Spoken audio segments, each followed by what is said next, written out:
Syria একটি প্রাচীন সভ্যতার জন্মভূমি, যা আজ এক বিধ্বস্ত যুদ্ধক্ষেত্র। আজ আমরা জানব কিভাবে একটি দেশ বিভক্ত হয়ে গেল এবং তার জনগণ এক ভয়াবহ মানবিক সংকটে পড়ল। আলেপ্পো শহর সিরিয়ার একটি গুরুত্বপূর্ণ অর্থনৈতিক ও কৌশলগত কেন্দ্র। 2016 সালে এই শহরটি সিরিয়ার সরকার পূর্ণ দখল করেছিল, কিন্তু সাম্প্রতিক সময়ে বিদ্রোহী গোষ্ঠী তাহরির আল শাম বা এসটিএস পুনরায় এই শহরটির বিভিন্ন অংশ দখল করতে সক্ষম হয়েছে। হায়াত তাহরির আল শাম বা এসটিএস সিরিয়ার একটি প্রভাবশালী বিদ্রোহী গোষ্ঠী, যা মূলত 2017 সালে গঠিত হয়। এটি পূর্বে আল কায়দার সঙ্গে সম্পর্কিত জভাত আল নুসরা নামে পরিচিত ছিল। এসটিএস সিরিয়ার উত্তর পশ্চিমাঞ্চল, বিশেষত ইদলিব প্রদেশে তাদের কার্যক্রম পরিচালনা করে। এই দখলের ফলে শহরটি আবারও সংঘর্ষের কেন্দ্রবিন্দু হয়ে উঠেছে। সাধারণ মানুষ শহর ছেড়ে পালাতে বাধ্য হচ্ছে এবং মানবিক সংকট আরও গভীর হচ্ছে। বিদ্রোহী গোষ্ঠীর শক্তি এবং তাদের পুনর্দখল সরকার এবং আন্তর্জাতিক সম্প্রদায়ের জন্য বড় চ্যালেঞ্জ তৈরি করেছে। আমরা সবাই সাধারণত সিরিয়া সংকট কথাটির সাথে পরিচিত, কিন্তু এই সংকটের পিছনে আসল কারণ কি এবং এটি কিভাবে শুরু হয়েছিল তা নিয়ে আলোচনা করব তথ্য প্রবাহের আজকের এই ভিডিওটিতে। এই সংকটের শুরু হয়েছিল বাশার আল আসাদ সরকারের উত্থানের মধ্য দিয়ে। সিরিয়ায় সুন্নি মুসলমানের সংখ্যা প্রায় 75%, যা দেশের সংখ্যাগরিষ্ঠ জনগোষ্ঠী, কিন্তু দেশটি 1970 সাল থেকে শাসন করে আসছে আসাদ পরিবার, যারা সংখ্যালঘু শিয়া সম্প্রদায়ের অন্তর্ভুক্ত। প্রশ্ন উঠতে পারে, কিভাবে এই সংখ্যালঘু সম্প্রদায় এত শক্তিশালী হয়ে উঠল? সবকিছু শুরু হয়েছিল হাফেজ আল আসাদের মাধ্যমে। তিনি ছিলেন সিরিয়ার সামরিক বাহিনীর একজন উচ্চপদস্থ কর্মকর্তা। 1963 সালে সিরিয়ায় বার্থ পার্টি ক্ষমতায় আসে এবং ধীরে ধীরে সেনাবাহিনীর উপর তাদের নিয়ন্ত্রণ প্রতিষ্ঠা করে। 1970 সালে হাফেজ আল আসাদ একটি রক্তপাতহীন অভ্যুত্থানের মাধ্যমে ক্ষমতা দখল করেন, যা করেক্টিভ রেভলিউশন নামে পরিচিত। তিনি অত্যন্ত কৌশলে দেশের মূল সামরিক ও রাজনৈতিক পদগুলোতে শিয়া সম্প্রদায়ের লোকদের বসিয়ে তার শাসন শক্তিশালী করেন। 2000 সালে হাফেজ আল আসাদের মৃত্যুর পর তার ছেলে বাশার আল আসাদ ক্ষমতায় আসেন। গণতন্ত্রের প্রতিশ্রুতি দিয়ে ক্ষমতায় এলেও তিনি তার বাবার মতোই কঠোর হাতে শাসন শুরু করেন। তার শাসনের শুরুতেই দেশে অর্থনৈতিক বৈষম্য এবং সামাজিক অসন্তোষ বৃদ্ধি পায়, যা পরে 2011 সালে বিদ্রোহের রূপ নেয়।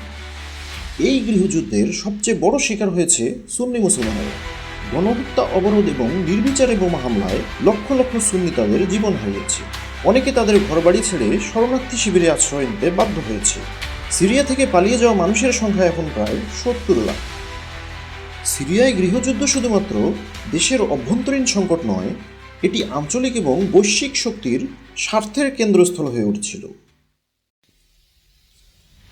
ইরান এবং রাশিয়া, দুটি প্রধান আঞ্চলিক এবং বৈশ্বিক শক্তি, এই সংঘাতে গুরুত্বপূর্ণ ভূমিকা পালন করেছে এবং পরবর্তীতে যুক্তরাষ্ট্র এই সংঘাতে যুক্ত হয়েছে।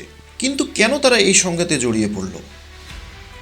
ইরান এই সংঘাতে সরাসরি জড়িত কারণ তারা সিরিয়ার শিয়া সংখ্যালঘু সম্প্রদায় এবং বাশার আল আসাদ সরকারের প্রতি তাদের সমর্থন প্রদর্শন করতে চায়। ইরান একটি শিয়া সংখ্যাগরিষ্ঠ দেশ। তারা চায় সিরিয়ায় শিয়া সম্প্রদায় অধ্যুষিত একটি শক্তিশালী সরকার প্রতিষ্ঠিত থাকুক। সিরিয়া ইরানের জন্য কৌশলগতভাবে একটি গুরুত্বপূর্ণ দেশ। ইরান চায় মধ্যপ্রাচ্যে তার প্রভাব বিস্তার করতে এবং শত্রু দেশগুলোর, বিশেষত সৌদি আরব এবং ইসরায়েলের প্রভাব প্রতিহত করতে। সিরিয়া এই পরিকল্পনার কেন্দ্রবিন্দু। ইরানের সমর্থন সরাসরি লেবাননের শিয়া গোষ্ঠী হিজবুল্লাহ পর্যন্ত পৌঁছেছে। সিরিয়ার মাধ্যমে ইরান হিজবুল্লাহর জন্য অস্ত্র এবং অর্থ সরবরাহের রাস্তা তৈরি করেছে। রাশিয়া এই সংঘাতে প্রবেশ করেছে সম্পূর্ণ ভিন্ন কৌশলগত ও অর্থনৈতিক স্বার্থ থেকে। সিরিয়া এবং রাশিয়ার মধ্যে দীর্ঘদিনের অর্থনৈতিক এবং বাণিজ্যিক সম্পর্ক রয়েছে। রাশিয়া সিরিয়ায় তার অস্ত্র বিক্রির একটি বড় বাজার খুঁজে পেয়েছে। এই যুদ্ধ চলাকালীন সিরিয়া রাশিয়ার কাছ থেকে বড় পরিমাণ অস্ত্র ক্রয় করেছে। সিরিয়ার তারতুসে রাশিয়ার একটি সামরিক নৌঘাঁটি রয়েছে, যা ভূমধ্যসাগরে রাশিয়ার একমাত্র সামরিক উপস্থিতি। এই ঘাঁটিটি রাশিয়ার জন্য অত্যন্ত গুরুত্বপূর্ণ। রাশিয়া চায় সিরিয়ায় একটি অনুগত সরকার থাকুক, যাতে তারা তাদের সামরিক উপস্থিতি অব্যাহত রাখতে পারে। রাশিয়া চায় মধ্যপ্রাচ্যে তাদের প্রভাব বাড়াতে এবং যুক্তরাষ্ট্রের আধিপত্যকে চ্যালেঞ্জ জানাতে। সিরিয়ার যুদ্ধ এই সুযোগ দিয়েছে। রাশিয়া আন্তর্জাতিক অঙ্গনে দেখাতে চায় যে তারা তাদের মিত্রদের রক্ষা করতে বদ্ধপরিকর। ইরান এবং রাশিয়া এই সংঘাতে জড়িয়ে শুধু তাদের নিজস্ব স্বার্থই রক্ষা করেনি, বরং বাশার আল আসাদ সরকারকে টিকে থাকতে সাহায্য করেছে। তাদের এই ভূমিকার কারণে সিরিয়ার বিদ্রোহী গোষ্ঠীগুলো দুর্বল হয়ে পড়েছে এবং আসাদ সরকার পুনরায় শক্তিশালী হয়েছে। তবে এর খেসারত দিয়েছে সিরিয়ার সাধারণ মানুষ। যুক্তরাষ্ট্রের সিরিয়ার গৃহযুদ্ধে ভূমিকা শুরু হয়েছিল 2011 সালে বিদ্রোহীদের প্রতি তাদের রাজনৈতিক এবং সামরিক সহায়তার মাধ্যমে। সিরিয়ার জনগণের গণতান্ত্রিক দাবিকে সমর্থন করার কথা বলে যুক্তরাষ্ট্র বিদ্রোহী গোষ্ঠীগুলোর কাছে অস্ত্র এবং প্রশিক্ষণ সরবরাহ করে। 2014 সালে যুক্তরাষ্ট্র সিরিয়ায় সরাসরি সামরিক অভিযান শুরু করে, যার মূল লক্ষ্য ছিল আইসিস দমন করা। তবে তাদের এই অভিযান বিদ্রোহী গোষ্ঠী এবং কুর্দি বাহিনীর শক্তিকে বাড়িয়ে তোলে। যুক্তরাষ্ট্র কুর্দি মিলিশিয়া গোষ্ঠী ওয়াইপিজি এবং এসডিএফকে সমর্থন দিয়েছে, যা তুরস্কের জন্য একটি বড় উদ্বেগের কারণ হয়ে দাঁড়িয়েছে। তুরস্ক কুর্দি গোষ্ঠীকে একটি সন্ত্রাসী সংগঠন হিসেবে দেখে। যুক্তরাষ্ট্র সিরিয়া সংকটে জড়িয়ে তাদের কৌশলগত স্বার্থ রক্ষা করতে চেয়েছে। সিরিয়ার মাধ্যমে ইরানের প্রভাব বৃদ্ধিকে প্রতিহত করতে যুক্তরাষ্ট্রের সক্রিয় ভূমিকা ছিল। তারা চায়নি যে ইরান মধ্যপ্রাচ্যে একটি শক্তিশালী অবস্থান তৈরি করুক। সিরিয়ার সংঘাত রাশিয়ার জন্য একটি গুরুত্বপূর্ণ ক্ষেত্র হয়ে উঠেছে। যুক্তরাষ্ট্র চেয়েছিল রাশিয়ার প্রভাবকে দুর্বল করে মধ্যপ্রাচ্যে তাদের আধিপত্য ধরে রাখতে। সিরিয়া একটি গুরুত্বপূর্ণ জ্বালানি ট্রানজিট অঞ্চল। যুক্তরাষ্ট্র চায়নি রাশিয়া বা ইরান এই অঞ্চলের উপর পূর্ণ নিয়ন্ত্রণ প্রতিষ্ঠা করুক।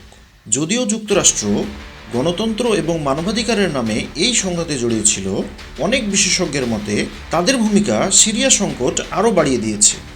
বিদ্রোহী গোষ্ঠীগুলোর অস্ত্র সরবরাহ অনেক ক্ষেত্রে সন্ত্রাসী গোষ্ঠীগুলোর হাতে পড়েছে। তাদের সামরিক অভিযান হাজার হাজার বেসামরিক লোকের প্রাণহানি ঘটিয়েছে।